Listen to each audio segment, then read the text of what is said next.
کرام تشریف فرما۔ حضرت عبدالمطلب کی جب شادی رہی اس کے بعد وہ نور حضرت عبداللہ میں آیا، حضرت عبداللہ۔ اور یہاں ایک چیز اور میں بتا دوں، جب حضرت عبدالمطلب کا دور تھا تو اس وقت ایک ابرہہ بادشاہ تھا جو حبشہ کا تھا، وہ خانہ کعبہ کو ڈھانے کے لیے آیا، خانہ کعبہ کو تباہ اور برباد کرنے کے لیے آیا تھا، لیکن اس کے ساتھ کئی ہزار ہاتھی تھے، کئی ہزار، اور ہر ہاتھی اس کے پاس آ کے سجدہ کرتا، ہر ہاتھی آ کے ابرہہ بادشاہ کو سجدہ کرتا تھا۔ ایک ہاتھی تھا جو ابرہہ کو سجدہ نہیں کرتا تھا، ابرہہ پریشان رہتا تھا، جتنے ہاتھی ہیں سب کو ٹریننگ ملی ہے، تمام ہاتھی آ کر میرے سامنے جھک جاتے ہیں، لیکن یہ ایک ہاتھی ہے جو میرے سامنے سجدہ نہیں کرتا ہے۔ ابرہہ پریشان رہتا تھا۔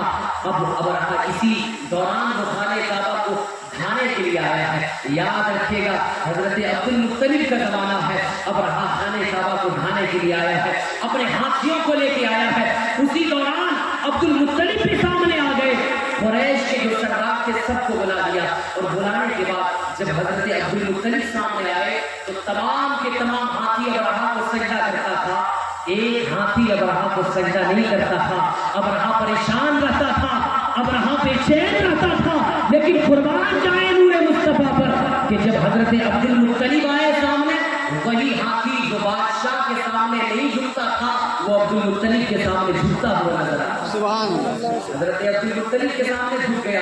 عبدالمطلب حیران، میرے سامنے میں بادشاہ ہوں، میں زور والا ہوں، میں طاقت والا ہوں، میرے سامنے یہ بادشاہ نہیں، یہ ہاتھی نہیں جھکا، میں بادشاہ ہوں۔ یہ عبدالمطلب کے سامنے جھک گیا۔ ابرہہ کو معلوم نہیں ہو پایا، گویا کہ ہاتھی عالم تصور میں کہہ رہا تھا، ارے ابرہہ جس سے تم ٹکرانے کے لیے آئے ہو یہ مناسب نہیں ہے، اس لیے کہ ان کے اندر مصطفیٰ کے نور کی خوشبو موجود ہے، نبی کریم کے نور کی خوشبو موجود ہے۔ اب وہی نور حضرت عبداللہ میں آئے۔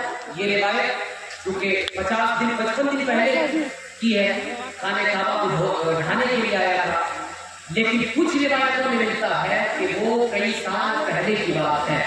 اس کے بعد وہ نور جب حضرت عبداللہ